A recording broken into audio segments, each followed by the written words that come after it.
En janvier 2024, le Mali, le Burkina Faso et le Niger ont précisé qu'ils ne respecteraient pas le fameux délai d'1 an prévu par les textes de la CEDEAO. Pour la simple et bonne raison que la CEDEAO elle-même, à travers ses sanctions illégales, illégitimes, criminelles, inhumaines, contre le Mali, le Burkina et le Niger, la CEDEAO avait rompu ces textes. La CEDEAO avait dit que ces textes n'ont plus de valeur. On n'a pas à respecter les textes d'une organisation qui ne respecte pas ses propres textes. Selon un principe de bon sens qui dit que nul ne peut se prévaloir de ses propres turpitudes. Écrivez ça. Tu ne peux pas dire, moi j'ai le droit de brûler ma propre maison et demander aux autres de respecter ta maison. Tu décides de mettre le feu à la maison et cette maison tu la possèdes avec les autres. Toi tu mets le feu à la maison brûle. Et quand les autres disent, nous on n'est plus de cette maison, tu leur dis non, je vous oblige à rester de cette maison parce que à la base cette maison nous appartient ensemble. Vous devez rester et mourir avec moi. C'est-à-dire que tu veux le beurre et l'argent du beurre. Et par-dessus tout, même en plus, tu veux la crémière et même la fermière.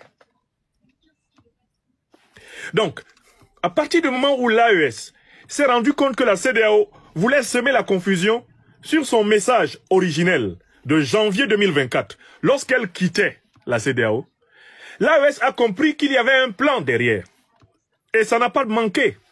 La CEDEAO est sortie, quelque temps après, pour se donner à elle-même, de manière unilatérale, un délai de 6 mois. 6 mois durant lesquels on ne sait pas ce qu'elle va inventer, 6 mois durant lesquels elle croit pouvoir retourner en tout cas la situation. C'est-à-dire ramener, en fait, de gré ou de force, les États qui forment aujourd'hui l'AES dans la CEDEAO. Voilà le contexte dans lequel la déclaration a été écrite.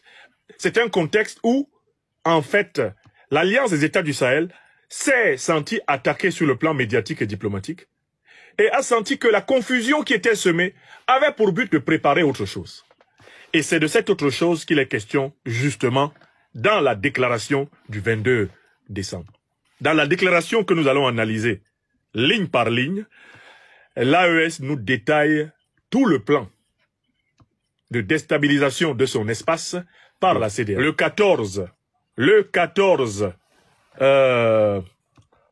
14 décembre, j'avais publié une série de tweets.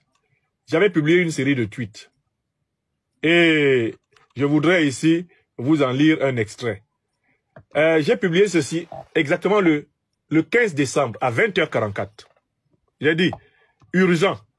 La CEDEAO, en bonne entente avec ses tuteurs néocolonialistes et impérialistes, se donne 6 mois pour déstabiliser l'AES.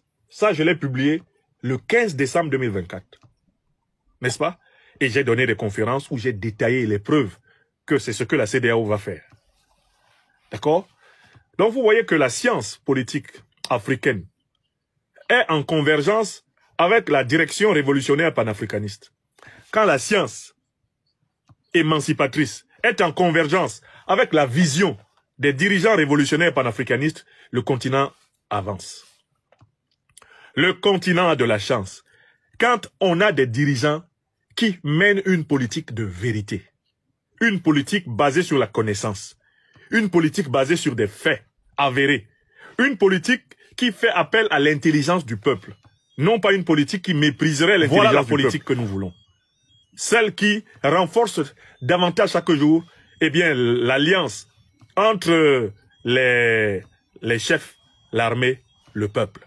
Cette politique est la base de toutes les émancipations authentiques. Elle est la base de toutes les émancipations authentiques.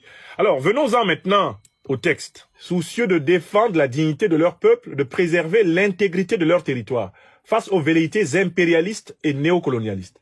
Leurs excellences, le capitaine Ibrahim Traoré, président du Faso, chef de l'État, le général d'armée Assimi Goïta, président de la transition, chef de l'État du Mali, et le général de brigade Abdourahmane Tiani, président du Conseil national pour la sauvegarde de la patrie, ont créé le 16 septembre 2023 l'Alliance des États du Sahel. Le premier paragraphe nous dit quelle est la finalité de l'AES. L'AES est une organisation de défense de la dignité, de l'intégrité du territoire et bien du Sahel contre les impérialistes et les néocolonialistes. Contre les impérialistes et les néocolonialistes. Mais c'est qui les impérialistes? Mais c'est l'alliance de l'OTAN qui a détruit la Libye, assassiné Kadhafi, armé Al-Qaïda et l'État islamique pour qu'ils envahissent le Sahel, afin de forcer les États du Sahel à continuer à brader leurs ressources faramineuses pour le capitalisme occidental et moyen-oriental. Les ressources visées sont l'uranium, l'or, le diamant, le cobalt, le manganèse, le lithium, le gaz, le pétrole, dont regorgent abondamment les États sahéliens en particulier et africains en général. Et Amewa, l'AES a été créée contre les impérialistes, c'est-à-dire contre l'OTAN. Parce que chez nous en Afrique, c'est l'OTAN qui est la principale organisation impérialiste qui nous attaque. L'OTAN a des alliés. Ce sont les puissances du Moyen-Orient qui sont les alliés de l'OTAN. Et qui sont les bases arrière des principaux dirigeants des organisations terroristes. Nommons-les. Le Qatar, l'Arabie Saoudite, les Émirats Arabes Unis, le Bahreïn. Ces pays du Moyen-Orient hébergent les principaux chefs terroristes auxquels les chefs terroristes qui ensanglantent l'Afrique ont fait publiquement allégeance. Al-Qaïda en Afrique est une cellule d'Al-Qaïda au Moyen-Orient. Et Al-Qaïda au Moyen-Orient a été créé par la CIA en 1980, dans les années 80. L'État islamique que nous avons en Afrique est une cellule de l'État islamique qui a été créée au Moyen-Orient, le président Donald Trump nous a dit, par l'administration Obama-Clinton.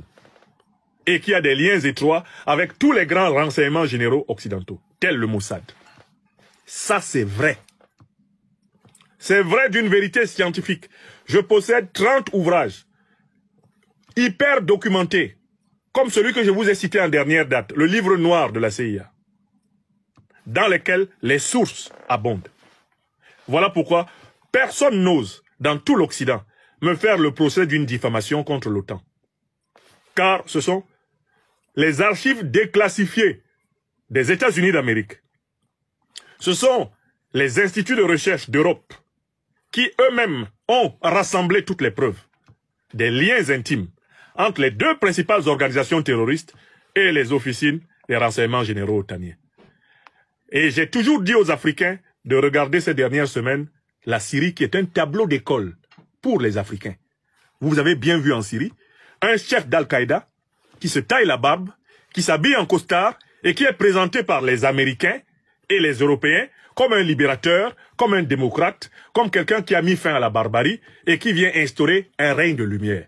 Il le fait avec la bénédiction d'Israël, à qui il permet de bombarder par 1000 fois la Syrie, d'occuper la Syrie, pendant que lui, il se partage à Damas le pouvoir avec l'émissaire américain. La Syrie est sous les yeux des Africains la dernière preuve de la nature de la déstabilisation qu'ils subissent. Il faut être un lâche, un menteur, un hypocrite. Il faut être mauvais envers l'Afrique pour ne pas voir que les impérialistes, là, c'est l'OTAN. Et que les alliés des impérialistes, ce sont les pétromonarchies du Golfe, envers lesquels les pays africains sont encore très complaisants. D'où sont venus ceux qui ont remplacé les Américains au pouvoir en Afghanistan? Ils sont venus du Qatar. Où les Américains ont-ils discuté du nouvel équilibre de l'Afghanistan? Au Qatar. Les chefs d'Al-Qaïda qui gouvernent l'Afghanistan actuellement, dans quels hôtels 5 étoiles étaient-ils logés? Au Qatar.